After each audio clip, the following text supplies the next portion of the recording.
Lori watched as the school bus that had stopped on its near route near her house to leave the lot. Her younger sisters were on board, seeing the pair of small talk from each other from the windows. Any at the individual moment she would be with them, or more especially, she would be driving them towards the school with the rest of her siblings that were attending before home. Vanzilla wasn't an option since their parents needed it today. Not that mattered much for Lori, but had other priorities to deal with. Lincoln's rant from that morning left her unsettled for more of the day. She could barely focus on her classes, hardly ate anything during lunch, and even brushed off the rude comments she sent her way of courtesy from her former bestie Whitney. She also didn't fully register the two-person project as a social studies teacher decided to force the class, or the fact that she had gotten Carol as her partner. Actually, that could be considered a good thing. There was no telling how things would work out with the other students.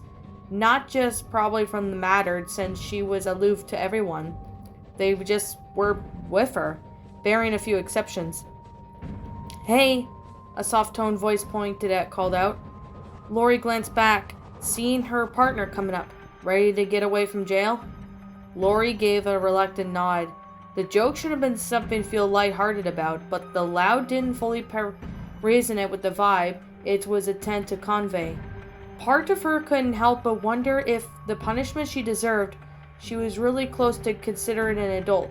If not, since 10 months from being now she'll be legally one. The loud doubt 1 year difference which would hold up court law, or so she wasn't so certain. Never did pay attention much in her class. You okay? Lori blinked, shaking her head slightly, which followed a few strands of fall out of place. Huh? You started zoning out, the preemie teen clarified. Right. Lori soothed her hair back in one place.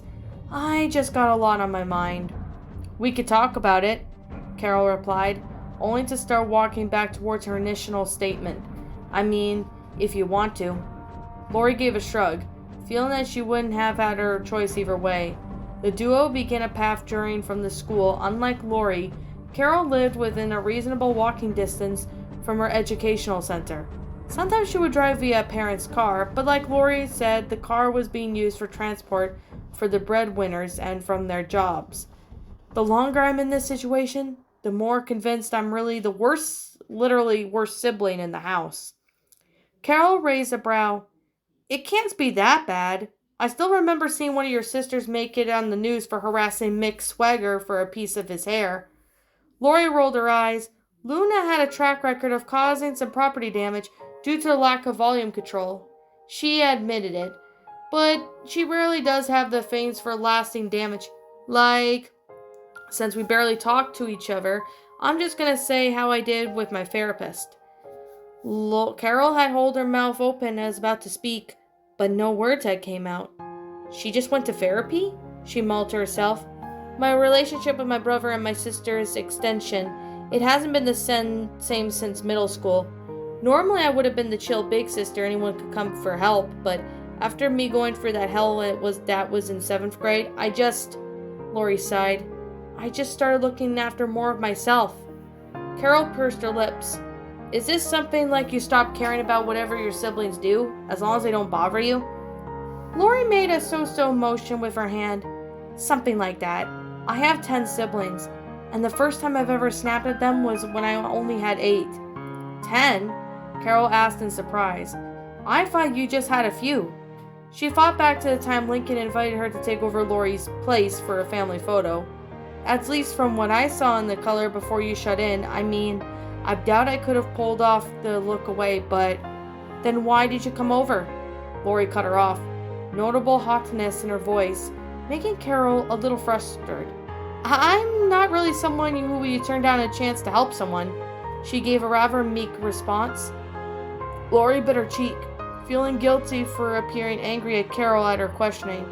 She should have expected an answer like that, given how she's quite literally the only person, aside from her sisters, that would act friendly towards her at this point. I could have asked in a better way, the loud stated, pretty much, but the truth is, Lincoln only invited you just to get a rise out of me to retake a family photo. Carol then gave a quizzical look. I don't get why you're so upset about retaking the family picture. I figured, Carol frowned, more upset at herself than anything else. I shouldn't have been. Okay, Carol replied, averting her gaze from the moment as they crossed her arms at the intersection. Is there more to what happened for the day, or... It was my parents' anniversary. Every year we always given them gifts. Lincoln's... Lori grimaced. Lincoln usually made us coffee mugs for them. That's not a bad idea, but he didn't take much poetry classes to actually let them function like cups how they were supposed to be. The pit in Lori's stomach grew as she re-encountered the following incidents. Because of that, Mom and Dad had put his stuff in the attic labeled Do Not Open. All of us were aware of it and knew Lincoln would be devastated if he found out. So we hid this fact from him for years. Carol squinted an eye. That doesn't sound so bad, she admitted with some deliberation. You guys just want to spare his feelings. Lori then knitted her brows together in a show of irritation filling her mind, and would have stayed out of that way if Lola didn't open her mouth and tell them what really happened with his gifts. The eldest loud sibling sighed. Although I doubt that I would have brought it up if the rest of us didn't ask what those clay things were supposed to be. Carol gave a light nod. Okay, so where does that part about me coming over to play in all this? So we tried taking the first picture, but apparently Lincoln didn't set the timer correctly, and the moment before it finally flashed the picture, the rest of us got bored and started doing our own thing when the camera went off. Lori recalled how it looked. Basically, if any of us outside of our family saw the picture, you'd probably think we're a crazy bunch if you didn't already. Carol began to frown, feeling that there was a particular reason she had been called over that she wouldn't like. How long did it take for the camera to snap a photo? Lori counted her fingers from the time Lincoln pressed the button and how long we stood there. I'd say 20 to 30 seconds. And no one could stand still for that long? Lori sighed. No. In fact, I gave up after 10 seconds and opted for selfies. Carol then began to piece together how she ended up being brought into the mix. And I'm gonna assume your brother wasn't satisfied with the picture and wanted to take another, but wanted a redo? Yes, but not entirely, Lori replied. Luann and Luna were okay with it, but Lincoln wouldn't let them use their props or instruments. She folded her arms. Not like they would have needed them anyway. Carol nodded in agreement.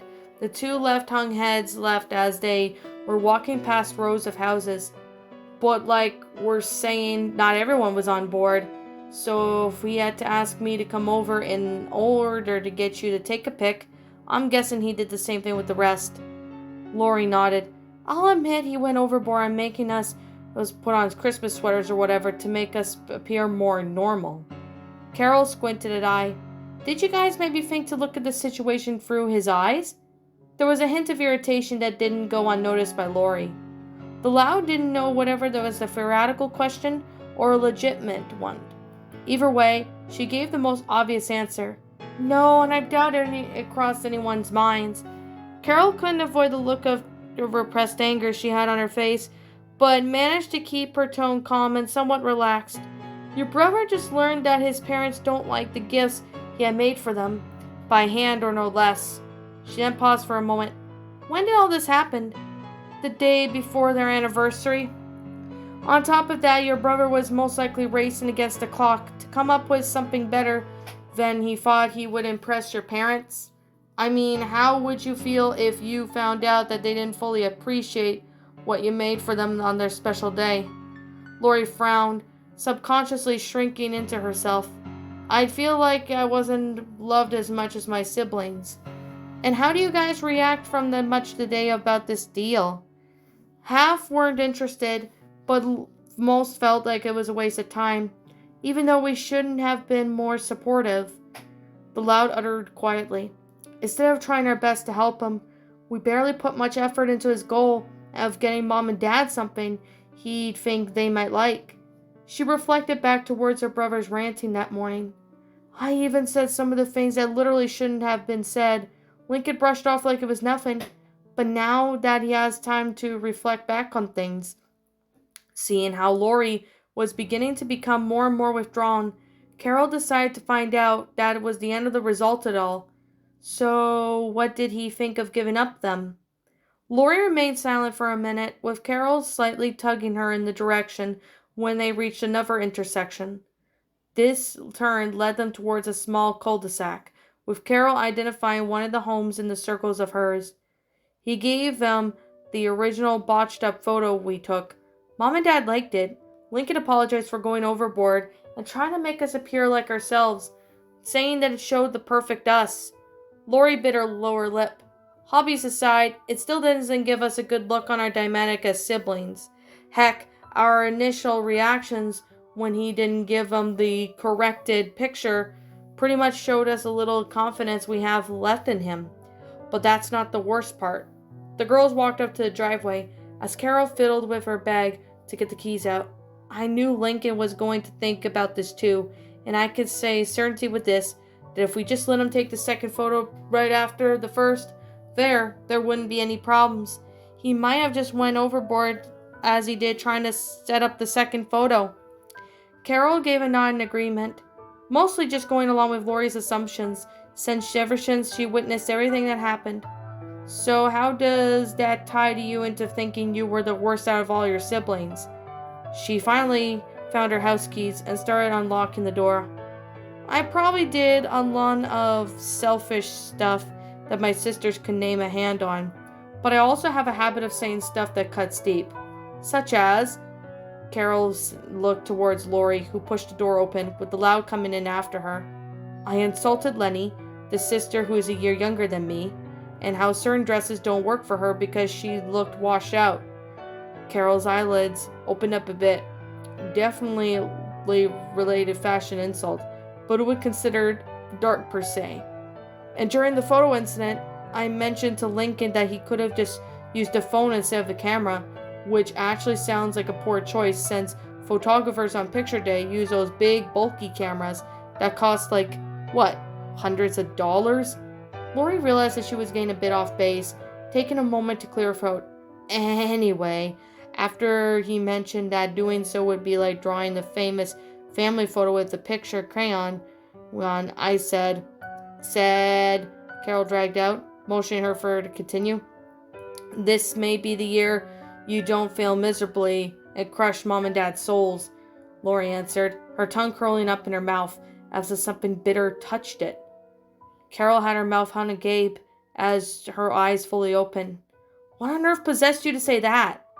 There wasn't any malice in her voice, likely because it was still overshadowed by the shock that she had. I don't know, okay? Lori answered, her voice breaking a little as she gripped the sides of her head. It's a miracle Lincoln only brushed it off as a rude comment and didn't think any deeper about it, which I know he will because of this whole family mess is my fault. Carol watched as Lori started to develop the case of sniffles, tears forming at the edge of her eyes, thinking over what just happened. She couldn't assume Lincoln must either have a big heart or was too absorbed into getting a new gift for his parents to fully register what Lori had at the time. Regrettably, this instilled another thought in the preteen teen's head. How often comments like that were thrown not just towards Lincoln, but her other siblings. Eyeing the door briefly, Carol moved to close it. Last thing she wanted was another fly in the house. Lori, Carol stated, shut the door. I think I know why you're feeling the worst sister right now, but how exactly are you responsible for something that sounded like a group effort? Her eyes narrowed as she thought over her question. Nervousness filled her stomach as a dreadful idea came to mind. You didn't personally lead your sisters into... No, Lori rubbed her nose. It's not like that. She leaned against the wall. All this started because me and Lenny started arguing over a dress. Carol then understood that. It wasn't like the other times that she got into scrapes over the mall, over the clothing that was limited on sale. But there was one thing. I had a little room to demand Lenny to take hers back when she had the dress first. Wait, so you both got the same dress, but only one of you wanted to be the one that wears it? We both had the dress same brand, design, and stitching, Lori clarified. Carol mouthed on, Oh, as the loud continued. I ordered Lenny to take hers back. She already had hers to try it on when I got home. She argued. I should take mine back, and things just went downhill from there. The next half hour was spent Lori explaining everything that happened until Lincoln had been injured enough to be hospitalized. By then, the girls were sitting at the empty kitchen with a few snacks arranged on the table. Carol looked rather unsettled as Lori explained how the sister fight protocol worked, which morphed into something an "are you for real" face, as the actions the girls take didn't make the situation any better. She still couldn't believe Mr. and Mrs. Loud did nothing to stop it, even when the girls started fighting all the time. By the time Lori reached that point, explained how the girls turned their anger towards their brother, Carol finally understood Lori's point, and that she had not started the initial argument. None of the events could have happened. Carol may also admit the girls' system didn't make much sense. If the point was to keep the quarrel and let it resolve on itself, then why didn't they inject themselves into the mix to separate them? In that by logic, they technically weren't letting things resolve itself. The class president mulled to herself. And it's the only matter of time before Lincoln realized it, if he hasn't already, Lori finished. Was it always tense in your house, or? Carol asked, out of instinct. She immediately regretted such asking a question, but Lori shook her head. No, Lori absently stuffed another cookie in her mouth. I've had to look after someone younger than me since I was 2. Like a lot of people, I went through the phase of being jealous of my younger siblings. They get all the attention. But I warmed up to them. By 7th grade, though, it just got tiring. Not only I was dealing with low popularity in school because of my looks, but because ever having growing a number of siblings because mom couldn't stop being a baby factory just made me acting more stricter. Carol drummed her fingers on the table. Was it so bad that you had to do with them next? Like not staying in their rooms? Lori nodded, glancing at Carol. How did you know that? Carol shrugged. Saw it likely an outcome. I did babysitting jobs before. She grabbed a cookie off the tray. And trust me on this one, some of the kids did not like me for keeping them from burning the house down. She bit a lip down on her treat. Lori gave a dry laugh. That almost happened to me one time. My siblings managed to stage coup on me. Carol winced. Stove, like being on too high? The Loud shook her head. Fireworks. Carol nearly went eye wide.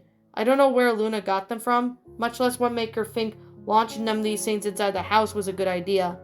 Carol blinked. I can't help but wonder how your parents took it. Lori managed a tiny grin. They don't know about it. At least the fireworks at the house was a huge mess, 'cause Lola did break Dad's 9 iron, though. Her grin face faded. But I wished it didn't have to come to that. I don't like having to yell or use my authority as the oldest sibling to keep everyone in check. But doing so much of it for so long, it made it go to my head. In what ways? For starters, Lori began, wriggling the edge of her shirt nervously. I often use the fact of being the firstborn to get what I want. Carol frowned. Lori knew that she wouldn't approve, since the reasoning alone couldn't handle the candle in most situations. And I used to make my siblings do stuff for me, exchange for them to drive to places. So did a quid pro quo? Carol clarified. Lori squinted her eyes in confusion. What?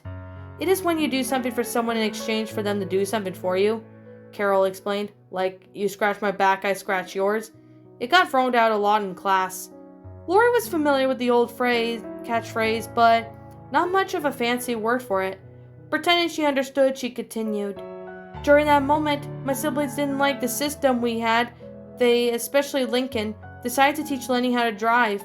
You may think it sounds easy, but Lenny is... She paused to figure out the right words. She felt like she couldn't say Lenny was disabled, but that would simply imply some harsher conditions. And it felt like a false stereotype since Lenny was on the level of an average 16-year-old when her medication kicked in. Slow to act most of the time, she failed so many times and you think some cartoon sponge replaces her behind the wheel. However, they managed to work it out for her, and she would have passed if I hadn't made her fail, Carol finished, with a deadpan on her face. Lori nodded shamefully. Carol pinched the bridge of her nose, expelling a neutral sigh. I'd ask this, but I'm guessing the power of having your siblings in that position was too insisting for you to give up? Carol, Lori began, averting her gaze to her classmate, I couldn't have given you a straight answer if I wanted to. She glanced out the window, staring at the unmoved trees that bordered the backyard. It may have been me power hungry, but after talking with my therapist about it, I'm being overly worried about my siblings might do without me. It's stressful even keeping them from destroying the house. I can only imagine what might happen if Lenny got into an accident with them in the car. She made a light huff as her eyes started to become a little wet. It might have killed her almost, and making Lenny fail her test when everyone tried their best to teach her. Lori took a second to wipe her eyes to as to make amends. So I started teaching her myself how to drive, but it's still been a hit or miss. I've changed over the years, but what's the point? Getting popularity on social media while pushing my siblings away? Lori sank into her seat. I haven't even cared about the fact until my own brother looked at me like if I was a serial murderer. Carol absorbed the information Lori had told her, although she hadn't had the faintest clue on how to respond. Granted, Lori might have got the definition of being mean, selfish older sister. Well, no, scratch that. A sister with selfish tendencies that might go sometimes overboard to achieve her goals. But it wasn't apparent that Lori still cared for her siblings and had to done some good moments that were shared. Before Carol could go on with that lead, Lori spoke again. Let me ask you this, Carol. The pringy teen raised a brow. After everything I told you, and from what could have happened in school, the loud stared at her. Why are you trying to help me? Carol didn't give an immediate answer. Her mind then wandered towards the movement when issues surrounding Lori first became known to her. Her memory was a little foggy on how to started, but it was hard to ignore what was becoming the talk of the school. Mondays. The one day of the week to remind you that your torture facility or school wants you back to cram information that you'll find vital to your daily no matter how much you hate it. Although Carol didn't have issues with school to begin with. She wasn't a straight A student. She was quite close with 3.8 GPA. However, but as far as she was concerned, most of her classes were a breeze during senior year. You could say that she was a girl who did all in school. She had a nice group of friends, a caring boyfriend, who many boys were jealous because they liked Carol for her looks, good grades, and she was valedictorian for her class. Many girls would have a dream of wielding power and beauty while in high school, and oftentimes it seriously got to her head. Carol, however, wasn't one of them. She always had been fair in her judgment and mostly used her authority to obtain better resources for her class and school at large. She also detested anyone who would use her position for ulterior motives. Such as one, for example, is that if she's been reported to the Secretary of Treasury of the last week to the principal for misusing school funds for appropriate classes, events for personal expenses, not only for herself, but quite a clique of her friends. However, today would be the start of something that she believed should have remained a familiar matter. Carol dropped her textbooks in her locker, only retrieving one of the books she had needed for her computer class. It wasn't a class she necessarily needed, but it was more of a meaningful choice, other than the electives on the list. Psst, Carol! A female voice called to her attention. The pringy teen then turned to the newest head of the Treasury Department, Tiffany Fairwood. Tiffany only moved to Royal Woods 2 years ago, having crossed the northern border from Toronto. She wasn't a very talkative person when she arrived, only coming out of her shell after time spent hanging around Carol. Supposedly, her more positive nature had the impact of the shy girl, if only she got over talking above whisper. In spite of being socially awkward, Carol then selected up of her replacement for the last head girl that was a wicked good with numbers and tracking. If something wasn't adding up, she would be the first to spot it. Hey, Tiff, Carol greeted with a smile. What's up? Tiffany looked around just to make sure no one else was paying too much attention. Carol then shook her head. You're making it kind of obvious that you're spilling a secret. She chuckled awkwardly. I heard that from Roger that Roberto Santiago and Lori broke up. Already? Carol added in surprise as she shut her locker. Didn't they hook up like back in April? Early March, actually, Tiff corrected. And it's not what most would expect either. She broke up with him. Carol frowned, putting a hand on her hip. This isn't one of those cheating scandals, is it? Tiffany shook her head. No, but from what Roberto said, and this is going to sound crazy. See, she muttered, making Carol's curiosity rise. He said she broke up with him over something about... She paused, trying to recall exactly what she heard. Seriously beating up her brother. Her brother? Carol questioned. A memory ran through her mind, bringing up the time she got invited to Lori's house for a family photo. It was the unusual request, but the young boy made it sounded important over the phone. When she arrived, she had been greeted with a boy with white hair, wearing an orange polo. He was probably no older than about 12 or 10, and he was beaten up? Or so she heard. Carol mulled to herself. Are you sure that's what you heard? I don't think you should have been prying up their conversation. The class president spoke in a stern tone.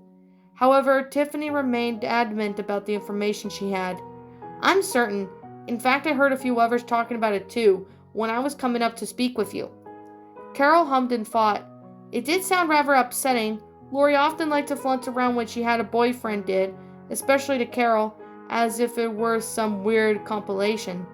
To hear the abruptly broke it off, as seemed pretty out of the ordinary, especially since Carol saw the two openly greet to each other warmly in school numerous times on Friday. Maybe something happened that weekend that caused the sudden change. Either way, it sounded like a rumor, Carol summarized, and those, no matter how dumb or how spread they like crazy. Focusing back on Tiffany. Thanks for telling me, but I won't worry too much about it. It could just be a random excuse over something that's not a big deal. Tiffany bit her cheek as she prodded her fingers together in a shy manner. Okay, but it didn't sound like it was made up. The two separated shortly moments after, towards their separate classes. Carol didn't hear much about this rumor for the next couple hours, although she heard Becky and Mandy talk about something eerily similar to what Tiffany said, as well as mentioning someone named Lenny numerous times on the row behind her. Halfway between class, Carol excused herself to use the bathroom. As she searched for a stall to use, she was satisfied that the janitor took her advice and tried to keep the bathrooms cleaner. Seriously, half the time the bathrooms were so filthy that Carol just pushed herself into holding their waist until she got home. Finding that one was freshly clean, the pringy teen shut the door and settled into doing her business. Seconds later, the bathroom door was abruptly slammed open, making Carol flinch. Oh God, I really messed up, a broken voice echoed along the walls. It sounded familiar to Carol. Lori? She muttered. Lori? Another voice had called. It was out the door. It was pushed open.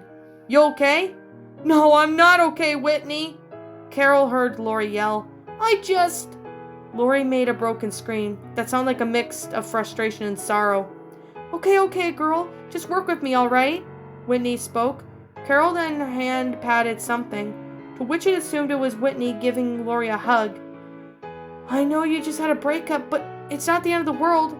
I'm not worried about the stupid breakup. I'm worried about my brother, Lori yelled out. I don't even know if he's going to be okay, or he'll even be the same again. What do you mean? Whitney asked. Like I heard what you said earlier about you guys broke up, but I'll be honest, that sounded like cuckoo. There was a pause as Carol heard the faucets running. I'll get you don't want the real reason why you guys ended it, but you can tell me though, okay? And I already told you, Lori growled out. My brother's in the hospital because of something stupid I did. Why would I joke about that? Silence then began to fill the bathroom again, only kept at bay by Lori's heated breathing. So you were being serious about what you said earlier? Whitney asked. There was a brief of silence, likely confirming what Lori had stated. Oh my God, Whitney spoke in a hushed yet shocked tone. What did you do? Lori sniffled once. Me and my sisters were arguing over something. I don't even remember what was the point. It had been going on for 2 days. Shuffling was heard. We then realized Lincoln ended up causing our arguments. We had a shouting match between us and him. He ended up insulting us and... Lori stopped for a moment, likely to gather herself. We ended up beating him onto the floor and didn't realize what we were doing until he was a total mess. A whirling of the fan filled the void, what seemed like an eternity. Carol sat there processing of what she just heard. Evidently, the rumor turned out to be true, and it just wasn't Lori who was guilty of what she claimed it seemed. She was jolted to her seat when she heard Whitney begin to yell. Are you for real? Why would you go and do that? I've seen your brother before, and I could tell he probably couldn't even defend himself. Okay, I was mad, all right? Lori shouted back. Everything had been so tense in the house since that, and everyone's just about ready to fight again. Okay, you were mad, I get that. But did you really have to try to, I don't know, talk things over? Do you always fight with your siblings every day? No, I mean, sort of, but... Lori was cut off as Whitney continued. Then it's obvious to me that you and the rest of your sisters are too hot-headed and practically barbaric to handle something as simple with your words, since you just imply into talking is cheap. Carol then heard the bathroom door open. I don't know what kind of mess that happened in your house of yours, but you got anger issues, you need to work it out. Carol heard the door shut, leaving her alone with the broken sobs of a loud. It stayed that way for a couple minutes, until she heard some paper towels being dispensed, followed by a distinct ruffling sound that occurred whenever they were being used. Shortly afterwards, Carol heard the front door open as footsteps exited out the room. Feeling that she was finally alone, Carol flushed the toilet. Her body felt like it was an autopilot, and she wondered what would have happened to that little boy if she only met for a few seconds. More importantly, she wondered how Lori was going to cope with being potentially shunned by that student body. Any sort of negative news surrounding anyone and the tendency to get hyped up to unreasonable levels. As a valedictorian slowly trekked back to her class, she walked past the band room. She could hear some muffled talking before the door abruptly opened. A couple of teens, one being a brunette boy taller than herself, and the blonde girl with the blue highlight with one of her bangs, dressed in some sort of casual punk rock, exited. Lever was considered casual, right? Either way, they both didn't appear to be happy, distraught of what the word Carol would use to describe them. She eyed the two as they left, then glanced inside the room and out of habit. Inside, Carol saw the brunette, with a pixie cut roughly the same height as the blonde as she passed. The teen was wearing a purple shirt with a skull on the chest area, and she looked onto the two better than the two people Carol passed, having two of her hands gripped to the sides of her head as visible tears leaked down her face. The pringy teen then bit her cheek as she felt uncomfortable, but decided to ignore it for now as she pressed on back to her class. Now that Carol had thought about it over, that the other girl that had been seen at the time must have been one of Lori's sisters.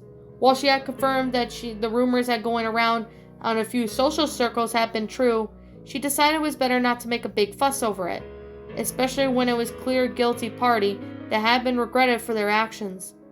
I heard everything you said to Whitney that day. I assumed the fight happened or the day after. Carol eyed Lori. You said it all happened over the weekend, right? Lori gave a curt nod. I knew from the moment when you talked about it. You felt like you wished you could have took everything back, but at the same time I felt like it wasn't my place to talk to you about it, since it was a private issue. Carol then leaned back on her chair as she frowned.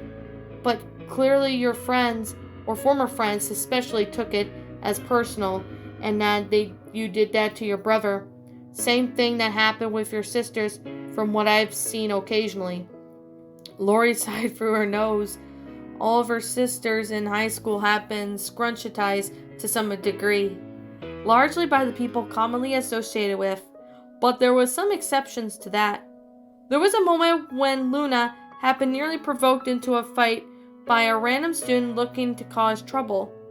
They decidedly that it went a word about it, of what happened to Lincoln, in spite of acknowledging the Louds personally. Lenny managed to keep Luna from landing herself in the hot water, especially when the student, now joined by a few, had mocked Lenny for her supposedly low intelligence. On top of that, Whitney made it feel clear that numerous times she wanted nothing to do with Lori, but the other blonde usually kept her distance. But a week after Lincoln had been hospitalized, Lori had found herself getting harassed by a few former friends more often than might have been considered normal. My sister's had it rough for a while, and I've only had my books occasionally shoved out of my hands, spitballs fired at me during class, my locker, sometimes my bag, getting crappy graffiti on it, and occasionally getting blamed for stuff I didn't do and getting a detention. Lori had her hands tightly curled in the fist as she recalled every moment of sight at her expense. She began to hum as she simmered down. But I don't want to give anyone else the satisfaction of seeing me ticked off. Carol gave a soft smile. I'm glad you stuck it out until school-wide assembly 4 weeks ago. Why's that? Well, I couldn't do anything much personally since I'm the class president and all, but as much as I hate bullying, I can't step in and demand people to stop. That approach will only last for too long, Carol explained, putting another cookie in her mouth. So she chewed for a moment. I informed the principal that there was an increase in bullying and harassment lately, and everything fell into place from there. Lori squinted her eyes in that thought. So that's why we had that assembly? And the teachers were being proactive about putting an end to the bullying, they say. Carol clasps her hands together. I just hope that eased things for you and your sisters. Lori gave a light nod. It was rather satisfying to see Whitney actually get called out for her harassment, especially since Lori accused her and the other two for defacing her in her locker. The look of surprise when the security footage was full of proof, as Lori made feel the happiness that she had been, since the fight. But it was only a marginal victory, for the main problem still slapped in the face the second time she came home. It helped not having someone 24/7 there just to make me feel like shit, Lori admitted, her hands lowering on her lap. At least Bobby was never a part of that. Carol bit her cheek. I want to ask, and I don't mean it by much, but why did you break up with him? I figured Bobby wouldn't want to be with someone who would beat up a child, Lori stated, a longing look in her eyes, and she blinked a few back a couple tears. I felt that I could have been for the best since I felt like I had been using him. Using him? Carol questioned. Mm-hmm. Lori absently took the last cookie off the plate as she stared at it and continued. It's no secret I flaunted my relationship with Bobby around the school. At first I had hooked up with him because, looking at Carol, I was jealous of you. Me? You had everything going great for you, Carol. You would have a long, loving boyfriend and your class president. Just about everyone else wishes they were you. Carol couldn't argue with that. But me and my family drives me up the wall half the time. I only have a small group of friends, but I could hardly compete with you since I didn't even have a boyfriend. Carol? Carol started, shifting her gaze a little as she felt uncomfortable. I didn't even know you were competing on anything. Yeah, it was a thing I started. Lori shoved the cookie in her mouth. Might have been a carry-on over from the family, since we both often compete over a lot of things. Back to my point, she swallowed. Bobby probably wouldn't have been my first choice, since he's a bit dense. But he seemed like a nice guy, so I figured all I needed to do is grab his attention, and then it'd seal the deal. She then frowned. I didn't employ the best of methods to do it, but it worked.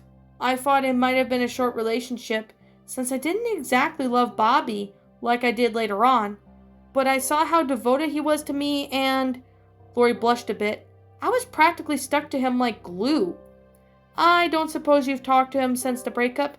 As much as I want to, I don't think I can face him, Lori stated. Carol hummed in that thought. It might have been a little short-sighted for you to break up with him immediately after what you did to your brother. Lori then looked at Carol with a deadpan face. What makes you think he would dump me over the phone? He practically did when my brother insulted his little sister because she picked on him. Carol then pursed her lips. Well then, you put it on like that. I guess you're right. But I thought he'd be understanding and try to help you through this. I have arguments with my boyfriend sometimes, she shrugged, but then we still make it work. Lori didn't feel any better with that poor comparison. I think all of you people should know that everyone has a type of relationship. Yeah, but it may help you some if you just talk to him. Carol leaned on the table. We have like 7s left in our senior year, and it's not like you can avoid him forever. Lori's brows dropped and her eyelids dropped halfway. Maybe. She looked out the window. I can't avoid my brother forever, even when he does piece everything together. Looking at Carol. But what can I say to him? Or Lincoln? He might be afraid of me now, but now he's been drifting more and more towards being angry about it. The loud shrugged. Everything, I guess. Carol then can only shrug. I can't give any other advice other than just take whatever he throws at you, Lori. I don't know if he'll try to hit you or anything. I doubt it hurts you much since he's a small kid. But letting him rant and rave might help you in the long term. Carol then grabbed the plate and got up from her seat, moving to put the dish in the sink.